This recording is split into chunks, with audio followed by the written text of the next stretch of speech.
প্রিয় শিক্ষার্থী, আসসালামু আলাইকুম। ধামরাই সরকারি কলেজ কর্তৃক আয়োজিত পদার্থবিজ্ঞান অনলাইন ক্লাসে তোমাদের সবাইকে স্বাগত জানাচ্ছি। আমি মোহাম্মদ সাইদ আনোয়ার, প্রভাষক, পদার্থবিজ্ঞান বিভাগ, ধামরাই সরকারি কলেজ। প্রিয় শিক্ষার্থীরা, আমি আশা করি তোমরা সবাই বাসায় অবস্থান করছো, স্বাস্থ্যবিধি মেনে চলছো এবং সরকারি বিধিনিষেধ মেনে চলছো এবং সুস্থ আছো। প্রিয় শিক্ষার্থীরা, তোমাদের একাদশ শ্রেণীর পদার্থবিজ্ঞান অনলাইন ক্লাসে এর আগে ক্লাসগুলোতে আমি পদার্থবিজ্ঞানের সিলেবাস, বই সম্পর্কে ধারণা, পরীক্ষার প্রশ্নপত্র সম্পর্কে ধারণা দিয়েছি এবং ভেক্টর অধ্যায়টি শুরু করেছি। এর আগের ক্লাসে আমরা ভেক্টর অধ্যায় এর বেশ কিছু বিষয় জেনেছি। সেখানে আমরা জেনেছি রাশি কি, মৌলিক রাশি কি, 7টি মৌলিক রাশির নাম, যৌগিক রাশি, ভেক্টরের প্রকাশ ইত্যাদি বিষয়। প্রিয় শিক্ষার্থীরা, আজকে আমরা শিখব হচ্ছে একক ভেক্টর, আয়তকার একক ভেক্টর, নাল বা শূন্য ভেক্টর, অবস্থান ভেক্টর বা ব্যাসার্ধ ভেক্টর। প্রিয় শিক্ষার্থীরা, এর আগের ক্লাসে আমরা ভেক্টর সম্পর্কে জেনেছি যে রাশির সুনির্দিষ্ট মান এবং দিক উভয়ই আছে তাকে বলা হয় ভেক্টর রাশি। এখন যদি কোনো ভেক্টর রাশির মান এক একক হয় তাহলে তাকে আমরা বলবো একক ভেক্টর। আমি আবারও বলছি, তোমরা গত ক্লাসে জেনেছ যে রাশির মান এবং দিক উভয়ই আছে তাকে আমরা বলি ভেক্টর রাশি। এখন কোনো ভেক্টর রাশির মান যদি এক একক হয় এবং সেই সাথে যদি দিক থাকে তাহলে তাকে আমরা বলবো একক ভেক্টর। যে কোনো ভেক্টর যার মান শূন্য নয় এমন কোনো ভেক্টরকে ওই ভেক্টর রাশির মান দ্বারা ভাগ করলেই একক ভেক্টর পাওয়া যাবে। প্রিয় শিক্ষার্থীরা, ভেক্টর রাশির উদাহরণ আমি বলেছিলাম, ধরো তোমরা থানা রুট আসলে, থানা রুট একটা পয়েন্ট, এই থানা রুট পয়েন্ট থেকে ধামরাই সরকারি কলেজে তোমরা আসতে চাও। এখন ধামরাই সরকারি কলেজ হচ্ছে, আমরা ধরিলাম থানা রুট থেকে উত্তর দিকে 5 মিটার দূরে। থানা রুট থেকে ধামরাই কলেজ 5 মিটার দূরে। তাহলে এইটা হচ্ছে আমাদের থানা রুট আর এটা হচ্ছে আমাদের ধামরাই কলেজ। তাহলে এইটা হচ্ছে 5 মিটার উত্তরে। তাহলে এটাকে আমরা কি বলবো? 5 মিটার উত্তরে। আমি সংক্ষেপে নর্থ লিখলাম। তাহলে এটা কিন্তু একটা ভেক্টর রাশি, কেননা এইটার দুইটা অংশ রয়েছে, একটা হচ্ছে মান আর একটা হচ্ছে দিক। তাহলে এটার মান কত? 5 মিটার। দিক কোনটা? উত্তর দিক। এখন এইটাকে যদি আমি এই ভেক্টর রাশির মান দ্বারা অর্থাৎ 5 দ্বারা ভাগ করে দেই তাহলে আমরা কি পাবো? 1 মিটার উত্তর। তাহলে এই যে 1 মিটার উত্তর যে রাশিটি আমরা পেলাম, এটা কি রাশি? এটা একটা ভেক্টর রাশি। এর মান কত? 1 মিটার অর্থাৎ 1 একক। এর দিক আছে, হ্যাঁ দিক আছে, কাজে এইটা একটি একক ভেক্টর। অর্থাৎ যে ভেক্টরের মান 1 একক সেটা 1 মিটার হতে পারে, 1 সেন্টিমিটার হতে পারে, 1 কিলোমিটার হতে পারে, সেই সাথে দিক থাকবে, তাকে আমরা বলবো একক ভেক্টর। এবার প্রিয় শিক্ষার্থীরা, তোমরা নবম দশম শ্রেণীতে গণিতে এবং এই উচ্চ মাধ্যমিক শ্রেণীর গণিতেও তোমরা জানবে স্থানাঙ্ক ব্যবস্থা কি জিনিস। সেই গণিতে তোমরা শিখবে স্থানাঙ্ক ব্যবস্থা হচ্ছে দুই রকম, একটা হচ্ছে পোলার স্থানাঙ্ক ব্যবস্থা আর একটা হচ্ছে কার্তেসীয় স্থানাঙ্ক ব্যবস্থা। তোমরা অনেকে অলরেডি গণিতে শিখেছ যে কার্তেসীয় স্থানাঙ্ক ব্যবস্থা কি জিনিস। স্থানাঙ্ক ব্যবস্থা কি জিনিস সেটা তোমাদের একটু সংক্ষেপে মনে করিয়ে দেই। যে ব্যবস্থার মাধ্যমে অন্য কোনো বস্তুর অবস্থান, গতি, প্রকৃতি ইত্যাদি নির্ণয় করা হয় সেই ব্যবস্থাকে স্থানাঙ্ক ব্যবস্থা বলে। এখন কার্তেসীয় স্থানাঙ্ক ব্যবস্থায় তোমরা আগে থেকে জানো 3টি অক্ষ থাকে, একটা হচ্ছে এক্স অক্ষ, আর একটা ওয়াই অক্ষ, আর একটা জেড অক্ষ। এই যে তিনটি অক্ষ, এই তিনটি অক্ষ বরাবর তিনটি একক ভেক্টর বিবেচনা করা হয়। সেটা হচ্ছে এক্স অক্ষ বরাবর একক ভেক্টর আই, ওয়াই অক্ষ বরাবর একক ভেক্টর জে এবং জেড অক্ষ বরাবর একক ভেক্টর কে। এই আই জে কে এদেরকে একক ভেক্টর বলা হয়। প্রিয় শিক্ষার্থীরা, আমরা ভেক্টরের প্রকাশ গত ক্লাসে জেনেছি। অর্থাৎ কোনো একটি রাশির উপর যদি আমরা ভেক্টর চিহ্ন দিই, অর্থাৎ তীর চিহ্ন দিই, তাহলে আমরা বুঝবো এটা একটা ভেক্টর রাশি। অর্থাৎ এই এ দ্বারা যে জিনিসটি বোঝানো হচ্ছে তার দুইটা জিনিস রয়েছে, একটা রয়েছে মান আর একটা রয়েছে দিক। একটা রয়েছে কি মান আর একটা রয়েছে দিক। এখন আমরা একক ভেক্টর প্রকাশ করার জন্য একটি চিহ্ন রয়েছে, অর্থাৎ কোনো রাশির উপর যদি ক্যাপ চিহ্ন দেওয়া হয়, ধরো এ একটা রাশি, এইটার উপরে আমি টুপি চিহ্ন দিলাম, তাহলে আমি বুঝবো এই এ দ্বারা যে ভেক্টর রাশিটি বোঝানো হচ্ছে তার দুইটা জিনিস রয়েছে, একটা হচ্ছে আগের মতোই মান আর একটা হচ্ছে দিক। তবে মানের পরিমাণ কত? 1, সেটা 1 মিটার, 1 সেন্টিমিটার, 1 ফুট, 1 গজ, যে এককে আমরা পরিমাপ করব ওই এককের ইউনিট অর্থাৎ 1। আর দিক তো সাথে থাকবে। তাহলে কোনো ভেক্টরের উপর যদি আমরা তীর চিহ্ন দিই তাহলে আমরা কি বুঝবো, ক্যাপ চিহ্ন দিই, তাহলে আমরা বুঝবো এটি একটি একক ভেক্টর। এখন আমরা কিছু কিছু জিনিস সুনির্দিষ্ট করে রেখে দিয়েছি, বা পদার্থবিজ্ঞানের সুনির্দিষ্ট আছে। যেমন আয়ের উপরে যদি কোনো ক্যাপ থাকে তাহলে আমি বুঝবো ইহা একটি একক ভেক্টর। তাহলে আয়ের উপরে ক্যাপ আছে, দ্যাট মিনস এটা একটা ভেক্টর রাশি। এর দুইটা জিনিস রয়েছে, এটা হচ্ছে মান আর একটা হচ্ছে দিক। মান তো তোমরা বারবার বলতেছি এটার মান হবে 1, কিন্তু দিক কোনটা? যদি আয়ের উপরে ক্যাপ থাকে এই ডিরেকশন হচ্ছে সুনির্দিষ্ট, দ্যাট মিনস এক্স অক্ষ বরাবর।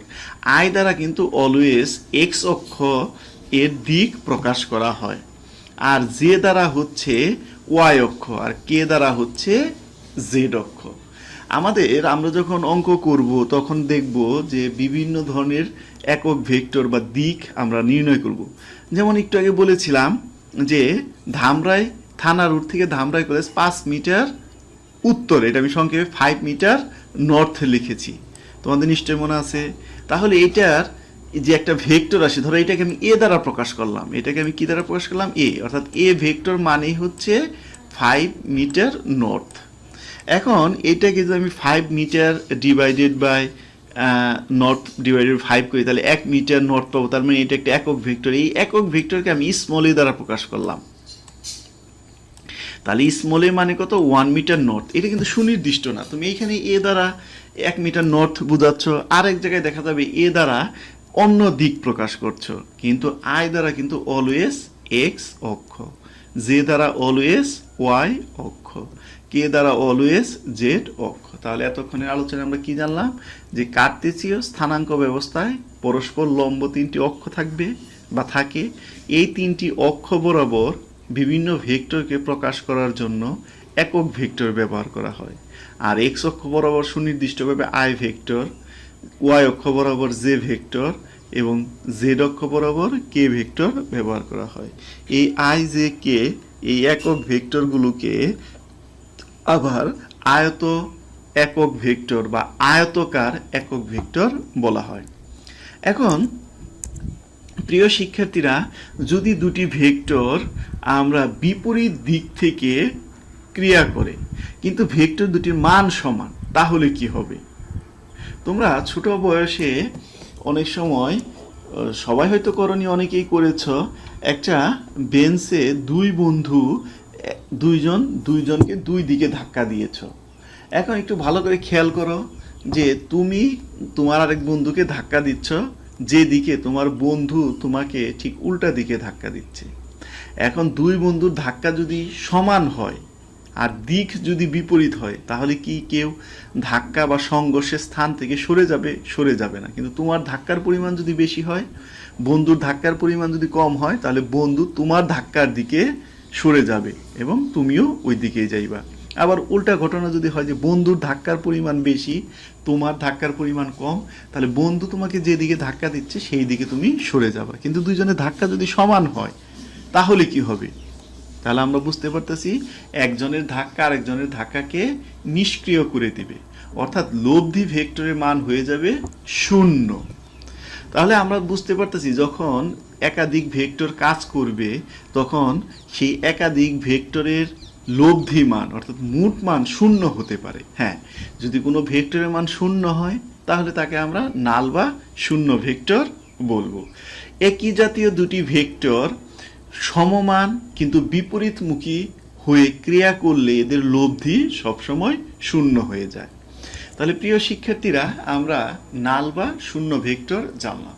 এবার আমরা অবস্থান বা ব্যাসার্ধ ভেক্টর জানব। তোমরা এর আগেই জেনেছো যে কার্টেসীয় স্থানাঙ্ক ব্যবস্থায় 3টি অক্ষ থাকে, একটা হচ্ছে এক্স অক্ষ, একটা ওয়াই অক্ষ, আর একটা হচ্ছে জেড অক্ষ। আমরা এখানে 2টি অক্ষ চিন্তা করছি। তাহলে এই 2টি অক্ষ যে বিন্দুতে মিলিত হয়েছে এটা হচ্ছে সংযোগ বিন্দু, আর পি বিন্দুতে একটা বস্তু রাখা আছে। তাহলে ও বিন্দু থেকে পি বিন্দুর একটি রেখা আমরা কল্পনা করলাম, সরল রেখা উপি। যদি আমার লাল রেখাটা একটু বাঁকা হয়ে গেছে, এই উপি দ্বারা কি বোঝাচ্ছে? ও বিন্দু থেকে পি বিন্দুর অবস্থান বোঝাচ্ছে, অর্থাৎ পি বিন্দুতে তুমি যে বস্তুটা রেখেছো তার অবস্থান নির্দেশ করছে। তাহলে প্রসঙ্গ কাঠামোর মূল বিন্দু সাপেক্ষে কোনো বিন্দুর বা কোনো বস্তুর অবস্থান যে ভেক্টরের সাহায্যে নির্ণয় করা হয় বা নির্দেশ করা হয় তাকেই বলা হয় অবস্থান ভেক্টর বা ব্যাসার্ধ ভেক্টর। তাহলে ব্যাসার্ধ ভেক্টর আমরা কি জানলাম?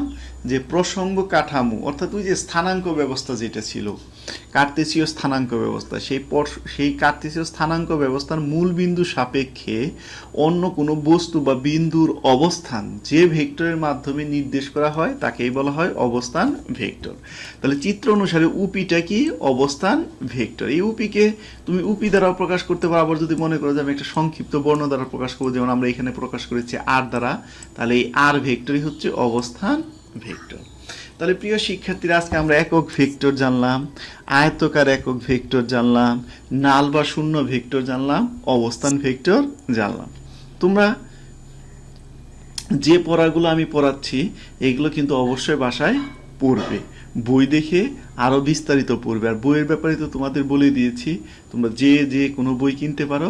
আর একটি বইয়ের ব্যাপারে এখনও অনেকেই জিজ্ঞাসা করে, তাদেরকে আমি বলেছি যে তোমরা ননী গোপাল নাবিশা প্রকাশনীর বইটি কিনতে পারো। তো প্রিয় শিক্ষার্থীরা, আজকে আমরা যা শিখলাম তা নিশ্চয়ই তোমরা বুঝতে পেরেছ।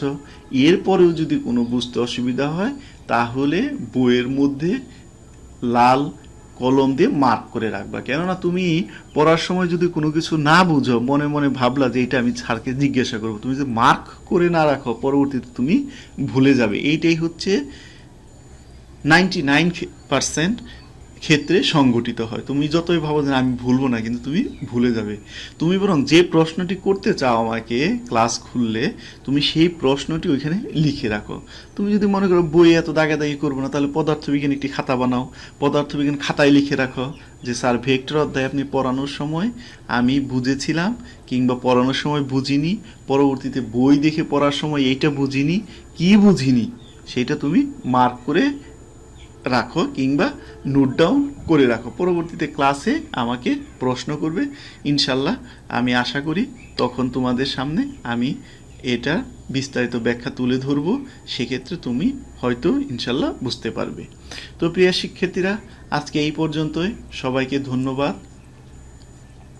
প্রিয় শিক্ষার্থীরা, তোমাদের স্বাস্থ্যের কথা, তোমাদের নিরাপত্তার কথা মাথায় রেখে দেশের সরকার তোমাদের শিক্ষা প্রতিষ্ঠান বন্ধ রেখেছে, এটা কিন্তু তোমাদের কল্যাণে।